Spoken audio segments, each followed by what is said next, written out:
Je voudrais vous remercier tous d'être venus ce matin et saluer. Et je souhaitais à Madame Moubarak. Mais avant, je devais féliciter le nouveau bureau fédéral et les organismes parallèles récemment mis en place à travers l'élection démocratique. Je les félicite très sincèrement parce qu'assumer les responsabilités dans un parti politique, ce n'est pas facile. Il faut dépenser son temps, son argent, son énergie. Pas pour accompagner, comme a dit mon père, mais pour conduire la lutte pour l'avènement dans notre pays. Capable de garantir l'égalité des droits et des chances pour tous les citoyens. Capable de rendre possible l'exercice de liberté, liberté d'expression, liberté d'emploi, liberté de mouvement.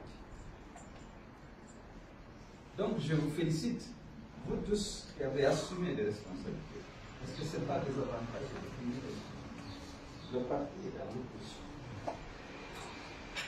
Il est attaqué, il est vilipendé, parce que nous avons un pouvoir en place, et il faut l'appeler. Pourquoi nous sommes en conflit? Pourquoi? Parce qu'il est important de le savoir, de le rappeler. Nous sommes contre les disparitions forcées. On vient de tuer les citoyens et qu'ils disparaissent définitivement. Felipe Mando, Guido, Maroua, Sénégal. Vous savez ce que ça fait?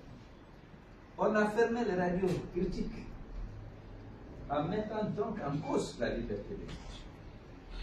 Nous voulons que ceux qui sont victimes de disparitions forcées soient libérés et que la presse soit libre.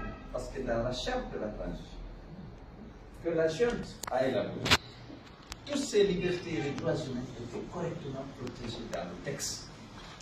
Mais dans la pratique, les droits humains ne sont pas respectés. On a assassiné 66 jeunes qui ont tenté de manifester. Aucune enquête, aucune justice. Leurs parents n'ont reçu aucune compassion de ceux qui sont chargés d'assurer la sécurité. Nous sommes aussi pour le respect de la parole donnée et du serment. Lorsque librement vous jurez devant la Cour suprême, devant l'opinion nationale, devant l'opinion internationale, que vous ne ferez pas ça, il faut vous efforcer de respecter votre parole. Il faut que le monde respecte l'Afrique. Il faut que nous respections. Nous avons dit, nous sommes pour le respect de la charte de la transition que vous nous avez imposée. On dit non, ces gens-là, ils sont continus. Il faut détruire leur réputation et leur dignité. Il faut les arrêter. Voilà le conflit. Nous avions été les premiers à soutenir le coup d'État. Parce que le discours qui a été décliné à l'occasion de la prise du pouvoir, on a dit qu'on va mettre l'autonomie des droits et libertés.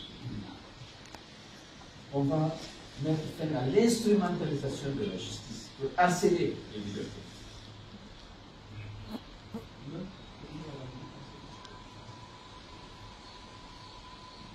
Aujourd'hui, c'est un régime d'exception qui crée une juridiction d'exception pour harceler les leaders politiques et les acteurs politiques.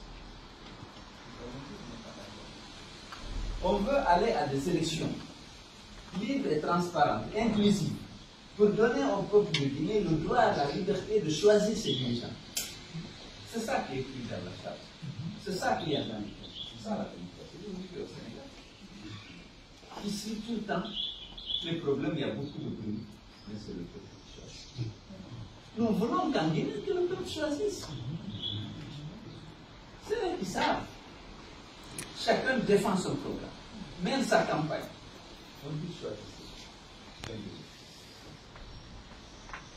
On dit non. Certains ne peuvent pas candidater. Ce sont ceux-ci qui sont là. Non seulement on ne veut pas respecter la parole de Dieu, le serment prêté devant tout le monde. Aujourd'hui, il y a une fièvre. C'est une folie qui s'empare de Dieu. Il y a ce l'homme providentiel, il y a tout ceci, il y a cela. Il faut qu'il soit calme. Il a prêté serment de parole. Il a juré devant tout le monde de parole. Si on ne respecte pas la parole de Dieu, c'est lorsqu'on sera élu qu'on va la respecter. Donc il faut que vous sachiez